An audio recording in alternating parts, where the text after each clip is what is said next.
你3年前你都没起来的时候，你是个苹果护城风还是安卓护城风啊？我觉得你也不用装什么外宾，不用赚几个臭钱就在这臭显摆，天天就是搞得你这个评论区对吧？一帮自以为自己是中产的人，觉得逛山姆特别的 fashion， 特别的 city， 对吧？瞧不起那些去逛菜市场的人。你自己是什么货色？你才从底层爬出来几天呀？你赚到钱之前，你是去山姆购物还是去你家楼下菜市场买菜啊？你告诉我，你回答我。3年前，2021年、2022年的时候，你是去山姆买菜还是去你家楼下菜市场买菜？你那时候没钱，你做洗修工的时候，你去哪儿买？今天我们聊一聊护城风。不知不觉啊，这个护子就成了中国网红的顶流，身边到处都是讨论他的，尤其是最近被封禁之后，感觉整个舆论场都是围绕着他讨论各种话题。很多人呢说他是底层人民的嘴替，为什么呢？因为他真的敢把镜头对准大城市灯光照不到的那个犄角旮旯，但是在他最火、影响力跟太阳一样正当空的时候，你猜怎么着 ？biu 的一下，整个人就从中国的互联网上消失了。B 站、抖音、微博，你现在再去搜护城风，基本上是找不到他这个账号了。那所有的内容要么被删，要么被隐藏起来。这个叫什么？在圈里面就管这个叫做社交性的死亡。说白了，就是护城风这个人在数字世界里面基本上算是被干掉了。一个几千万影响力的大 V， 在一夜之间就变成了是一个你永远也打不开的是凝视，一个只存在网民的记忆里面跟服务器缓存里面的数字幽灵。而官方那边只是非常模模糊糊的算是给了一个说法，恶意挑动对立，渲染消极情绪。我们仔细琢磨琢磨这几个字是不是有一点点非常的笼统？这事儿就这么简单了吗？还是说其实这个只是摆在台面上的一块布，而底下盖着的是更复杂更精彩的真相呢？现在主流的说法听起来特别顺理成章，一个网红嘛，可能玩得太脱了，踩了监管的红线，最后就被铁拳给收拾了呗。那这个剧本我们是不是听过无数遍了？但是如果我告诉您，把护城风搞垮的不只是这样一只我们司空见惯的监管的手，而是他自己的商业模式可能从一开始就有那么一些问题，或者我们说的再玄乎一点，那如果说给他最后一刀的是来自于美国加州的苹果总部呢？这个您相信吗？我们今天就一起把这样一层笼罩在护子身上的层层叠叠的这个迷雾给撕开，我们看看搞垮护城风的是不是背后有3股隐藏的要命的力量？这3个隐秘的真相是不是也能够让我们看清楚中国的互联网未来会演变成什么样？我们要想搞清楚护城风的结局，先得要把时间倒回去看一看他当初是怎么样起家的。护子的整个网红的职业生涯就像一出非常工工整整的3幕剧，跌宕起伏，我们可以清清楚楚地分成4个阶段。而这条路表面上看是一步一步的往上爬，但实际上却是非常笔直的通向了深渊。那第一个阶段我把它叫做是民生叙事时期，那这个是护子给自己攒人品攒名望的黄金时代。我们都知道护子的背景，他是草根出身，高中毕业的学历，干过汽修工。说实话，这样一份简历挺简朴的，挺粗糙的。在当今这个人均年薪100万，谢邀人在纽约，刚下飞机，精英的滤镜开到最大的一个互联网的环境里面，护子这样一种不完美跟接地气，反倒成了他最牛的通行证。大家可以看一看一看护子这个人，他跟普通人之间一下子觉得他特别的实在，一下子就建立了一种非常原始的信任感。观众不会觉得他是在扮演底层，他就是底层，所以从护子镜头里面拍出来的东西，天然就有一种不容怀疑的力量。就好像那个让他一战封神的视频，107元养老金，他跑去拍一个农村的老奶奶，每个月就靠这么一点钱过日子。说实话，我看到那个视频的时候，心里是没有任何防备的，有一种猝不及防的感动。他整个视频没有说一句狠话，没有一句的批评，但是那个老奶奶平静到甚至有一点点麻木的眼神，还有她手里那几张破破烂烂的零钱，这个画面本身其实是非常有感染力，也是最狠的控诉。这个视频就像是一把精准的手术刀，一下子就切中了整个社会最柔软也最让人心疼的那个部位。护城风就靠着这个视频迅速完成了他的道德资本的原始积累。什么叫道德资本？说白了就是大家对于你护城风的信任，觉得你这个人靠谱，你说的话有分量，大家愿意听。从这个时候起，他就被捧上了神坛，人封外号护圣，他成了那个能够带节奏、能够定话题的大人物。但是流量这个东西它来得快，去得也快，某种程度上是一个消费品。当我们作为这些看客为护城风的视频狂欢，然后转向下一个热点的时候，那个老奶奶的境况，她的命运改变了吗？流量的大潮退却之后，她不还是那个在没有人关心的角落里面，她的贫困变成了是一个视频的产品，赚足了所有人的眼泪，成就了护城风。然后呢，某种程度上就像是一张湿纸巾，大家用完了也就被扔掉了。这个揭示了我们社会一个特别残酷的真相，通过流量来做慈善，它能够让一个受苦的人通过护子的手机镜头瞬间被几千万人看见。就这样，护子成了这个连接的超级节点。但说实话，护子他其实本人并没有这个能力去改变那个让老奶奶受苦的根本性的问题。我们并不是说护城风他在刻意的消费老奶奶，也不是说围观没有力量，不能够改变任何事情，所以没有意义，不能够这样说。我只能说，这个就是现实社会的无奈。但是护子就这样不经意间成了我们这些普罗大众看到社会底层的超级的节点。这个也就意味着危险来了。有一个细节，不知道大家有没有留意到，因为后来被更大的争议给掩盖过去了。但是特别关键就是护子拍的这个老人的视频被大家夸为为民请命的时候，其实他已经被平台短暂的封过一次了。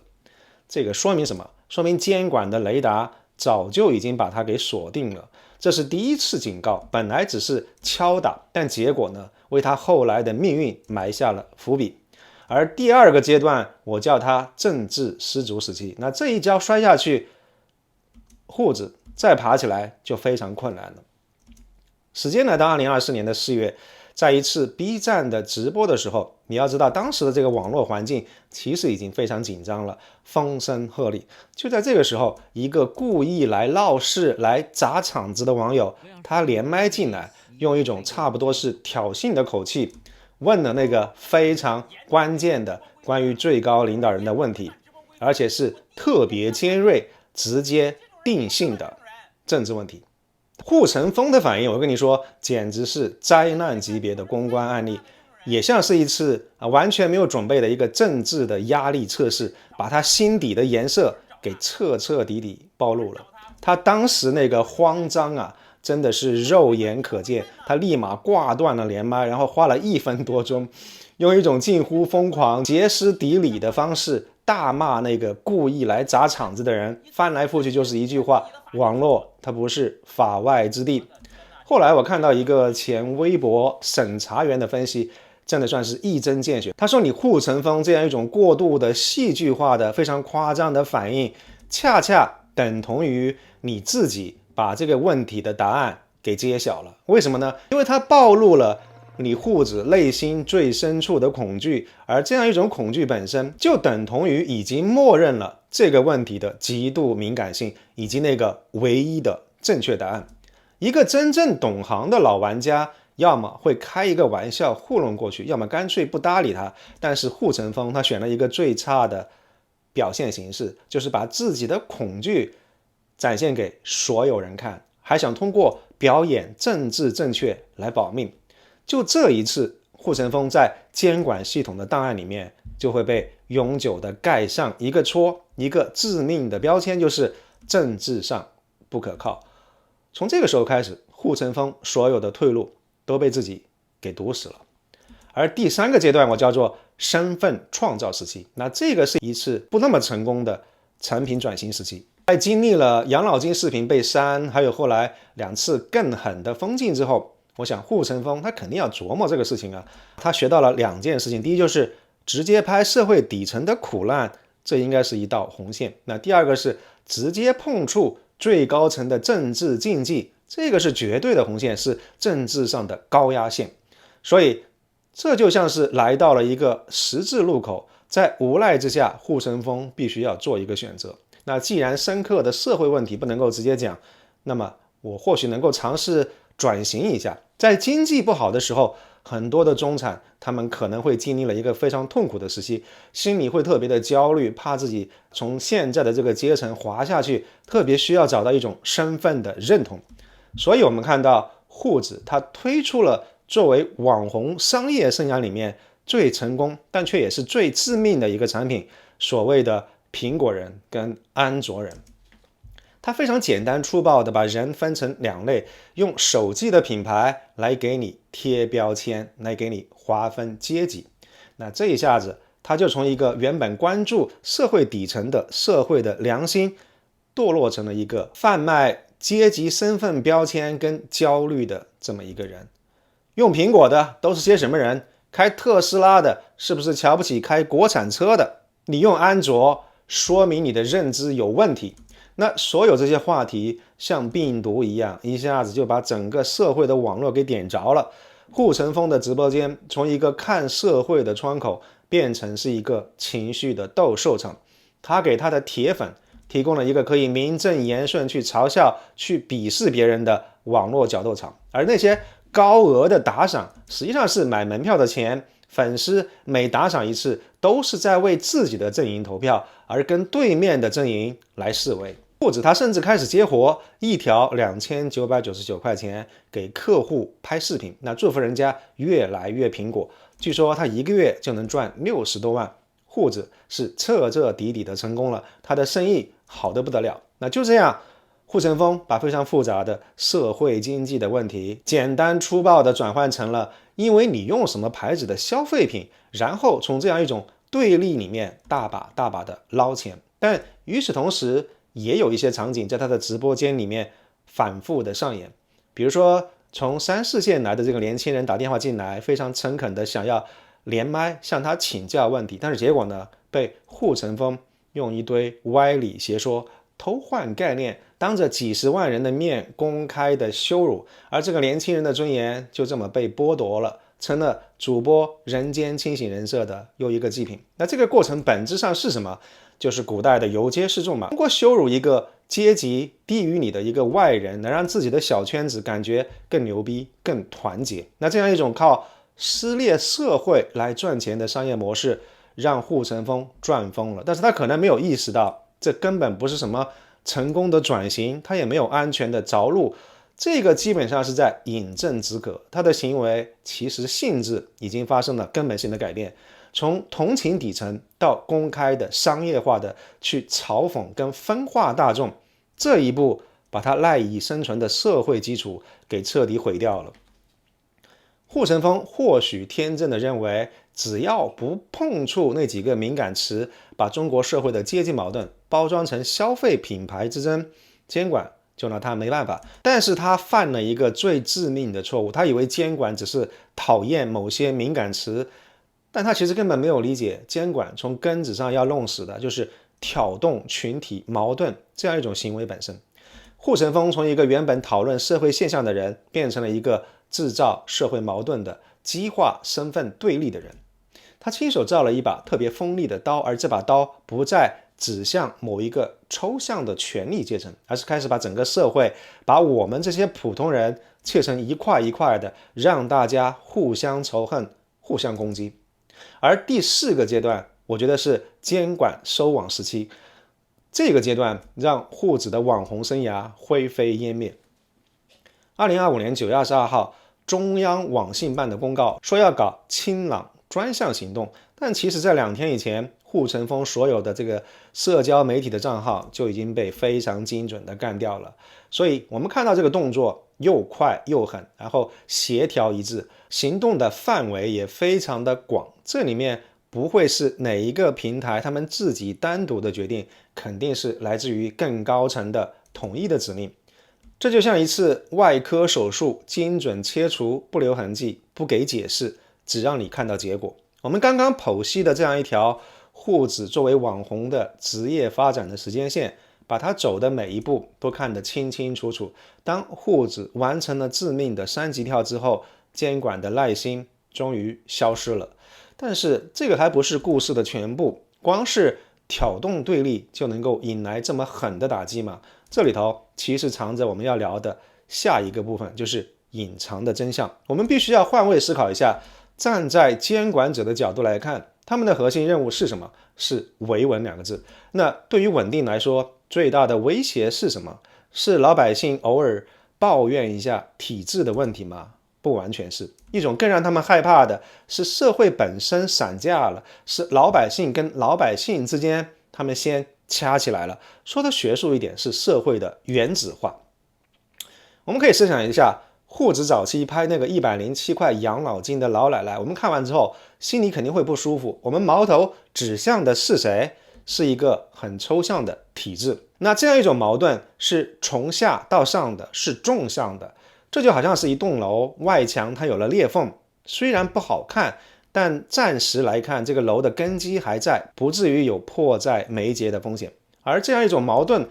某些时候在某种程度上还能够充当一个安全阀，让老百姓的怨气可以发泄出来。但是护子后来玩的这个苹果人跟安卓人的这套玩法性质完全变了，它不再是讨论我们共同的问题，而是在我们中间划分我们跟他们。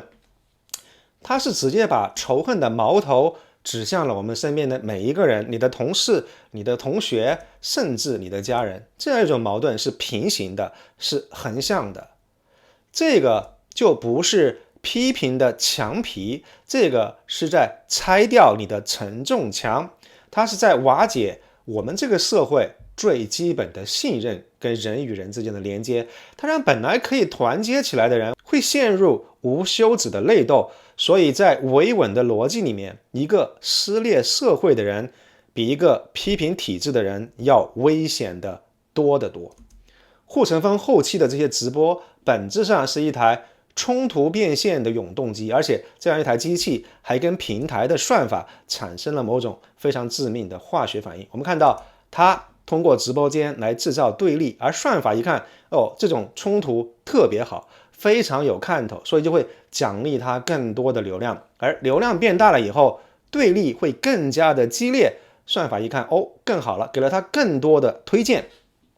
社交跟视频的平台想要赚钱，他们会想要用户更多的停留时间，而这个商业的本能在无意当中就变成了社会分裂的加速器。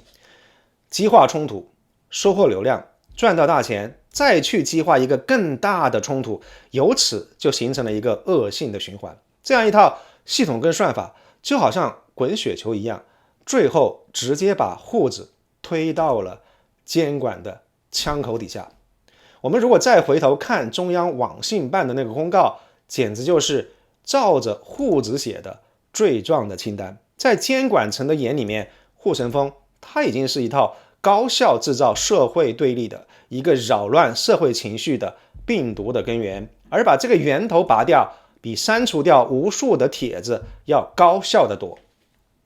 我想这个是压垮它的那个最直接的稻草，但如果仅仅只是这样的话，反应会这么快这么狠吗？那这个地方就引出了我们第二个隐秘的真相，这是一个来自于商业世界的冰冷的反击。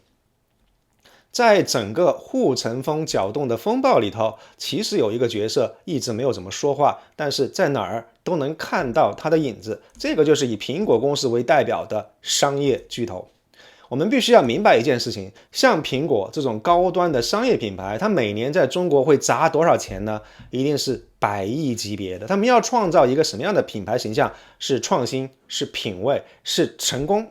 每一年苹果在春节期间拍的那些非常暖心的小电影，他们在刻意的塑造一个有人文关怀、接地气的形象。但是护城风的这套玩法，对于苹果这个想刻意塑造的品牌形象，造成了毁灭性的品牌污染。它强行把苹果用户这个标签跟傲慢、崇洋媚外、看不起同胞这些非常负面的标签捆绑在了一块儿。某种程度上，护指像是一个品牌的寄生虫，它在飞快的污染跟吸食苹果花了几十年、几千亿才累计起来的一个品牌价值。当网上开始有人把 iPhone 17新配色叫做护城风色的时候，当全世界的苹果店里头都有人恶作剧的把手机的壁纸换成护城风的时候，这样一场品牌的危机就已经出圈了。这对于苹果来说，已经是一场最高级别的品牌劫持的警告，需要马上来处理。我们可以想象一下，苹果的品牌被动的被护指牵扯进了一场网络骂战，而且还作为军旗在其中被扯来扯去。这个不光会得罪上亿的潜在的客户，更可怕的是什么？这个有可能会引爆民族主义的情绪，让苹果掉进万劫不复的深渊。对于一个把包容当作是核心价值观的全球品牌来说，被塑造成一个分裂社会的工具，这个是绝对不能够接受的公关灾难。所以面对这样一种情况，苹果它不可能坐视不理，但是也不可能在公开的渠道表达任何的不满，它只能也必须能通过非公开的更高层的渠道去跟社交平台跟监管机构表达他们的严重关切。像苹果这种商业巨头，它甚至根本不需要自己亲自下场，因为他们有的是专业的法务跟政府关系的团队，只需要给平台方或者是通过某些渠道跟监管部门递一个非常有默契的眼神就足够了。而来自于商业巨头的关切，恰好跟监管部门的想法不谋而合，大家可以非常默契的一起按下那个加速键。护城风他天真的以为他只是在借用一个商业符号而已，但是他根本没有意识到他闯进的是一个三维战场，里面有资本有权力，而他自己只不过是一个在二维平面上傻跑的小兵，随时可以被清除掉。这也说明护城风的商业模式其实非常的失败。我们把它整个的生态拆开来看的话，简直是商业世界的反面教材。它就是一个没有任何盟友的孤岛。你看，在上游的话，社交平台是房东，他们随时能够把护城风赶出去。平台跟他是一种临时的流量的合作，不出事还好，大家可以一起赚钱，一起 happy。但是，一旦风险太大，平台会毫不犹豫的把它处理掉。核心是品牌方，比如说苹果是护指得罪的敌人，他可能根本自己没有意识到，实际上护指是给自己树立了一个价值上千亿市值的这么一个商业巨头作为敌人，人家想要碾碎你，就像碾碎一只蚂蚁一样简单。而下游绝大多数的社会底层的民众是被护指攻击的反对者，我相信会有海量的举报把护指给投出去。所以护城风建立的基本上是一个没有任何盟友、没有任何保护，四面八方都是由他自己本人制造出来的敌人围困的自杀式的商业模式。这根本不是什么商业帝国，这就是一个建立在沙子上的纸牌屋，风一吹就垮塌了。政治上的红线，商业上的反噬，这两股力量已经够要命了。而第三个真相是来自于监管层面的升级。护城风的这个案子其实标志着中国的互联网的监管进入了一个全新的阶段，也就是从传统的内容审查的时代进入了影响力清算的时代。这俩有什么区别呢？内容审查它在意的是关键词，在意的是敏感的内容，就好像是一个园丁，他如果看到一根杂草就会拔掉一根，这是一种被动式的点对点式的管理，但是有可能是治标不治本。而影响力的清算审查的对象从内容升级到了节点本身。什么意思？就是说监管层现在关心的可能未必是你说了某句不得体的话，而是你这个人，你的影响力本身是不是已经大到了一种潜在的不好控制的社会风险。那个园丁他现在不再只是满足于拔草，他可能开始琢磨着我要不要直接撒上除草剂，或者改变土壤的酸碱度，让某些类型的杂草压根儿就长不出来。护城风作为一个网络的超级节点，在新的监管逻辑底下，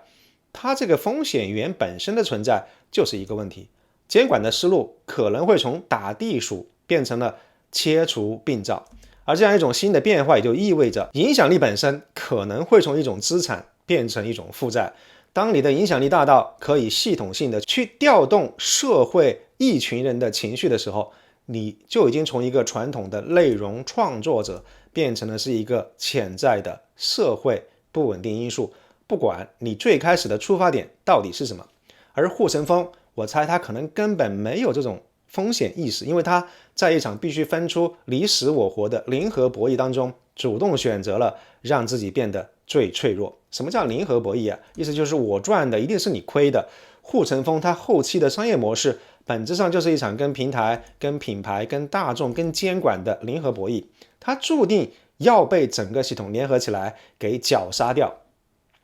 护城风像是开着一个跑车的司机，迎面开过来的是一辆代表着国家意志的巨大的压路机。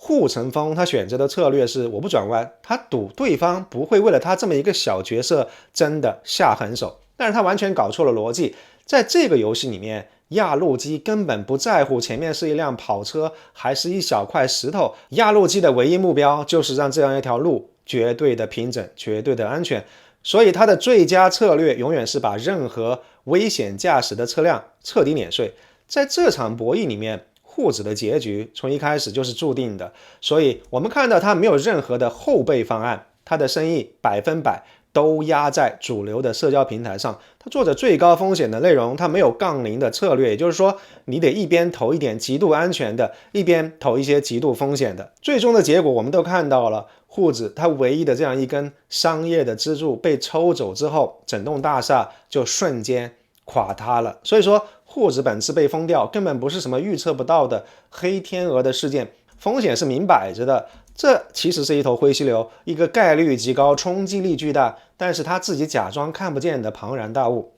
所以非常可惜，护子的整个商业模式就是非常典型的在压路机面前捡硬币，他太专注于眼前那几枚亮闪闪的硬币了，短期的巨大的流量跟非常可观的收入让他完全听不见压路机震耳欲聋的引擎声，完全感觉不到脚下大地的震颤，他也完全看不见已经把自己弱小的身影完全笼罩在压路机的巨大阴影底下这个现实的状况。这样一种对于灾难性风险的无视，就是护子它脆弱的根源。好了，聊到这个地方，我们回到最开始的那个问题，护城风到底为什么必须被消失？我们可以串起来给一个更完整的答案。有好几个因素在同一个时间点撞到了一块，形成了一个必然的结局。第一就是他早就碰触了最高的政治红线，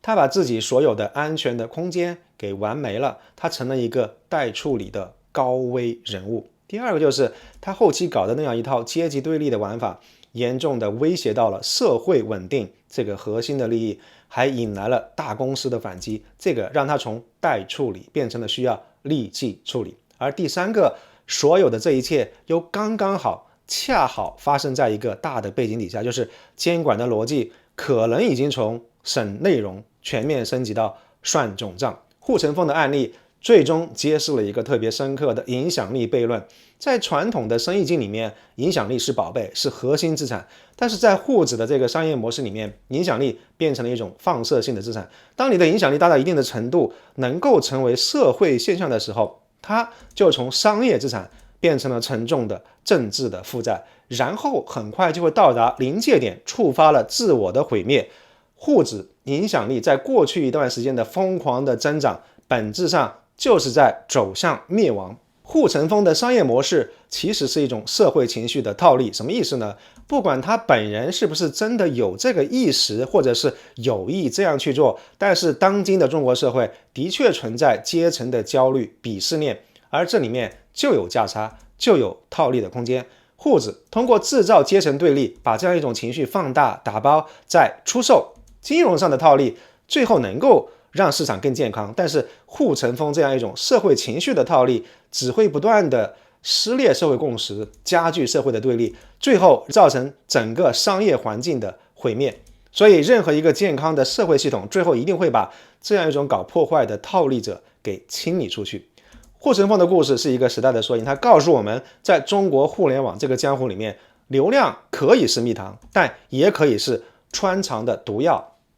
影响力可以是皇冠，但更有可能是一顶用荆棘编成的会扎得你头破血流的王冠。而那样一条看不见的监管的红线，它到底是模糊还是清晰，是收紧还是放宽，将会决定中国的互联网还会不会允许出现下一个护城风。而像我们今天这样还能够坐在这个地方，从好几个不同的角度去复盘一个被消失的网红的命运，这件事情本身也是一种非常宝贵的自由。当然，这个视频只是我个人的一个观察跟评论，不是给户子盖棺定论。而且我相信，就算我是户子，我也未必能比他做得更好。所以如果您对于户子有任何的想法，也欢迎大家在评论区跟我们分享。谢谢您的收看，我是艾森，我们下期节目再见。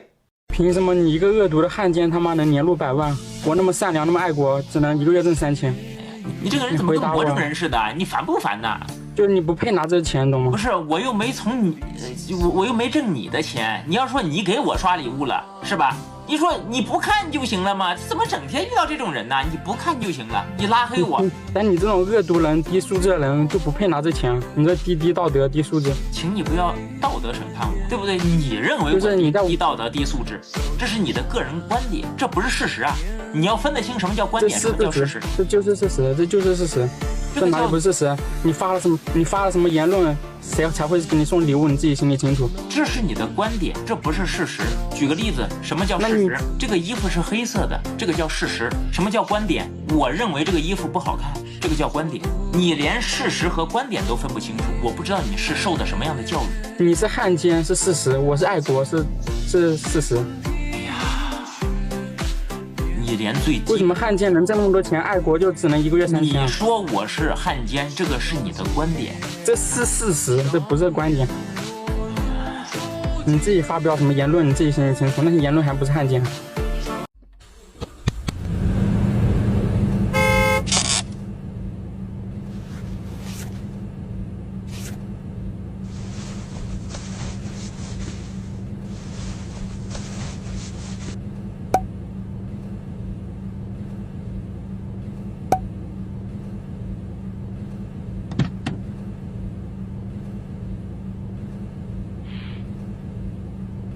北京时间10月27号下午3时，iPhone 10手机正式接受预定。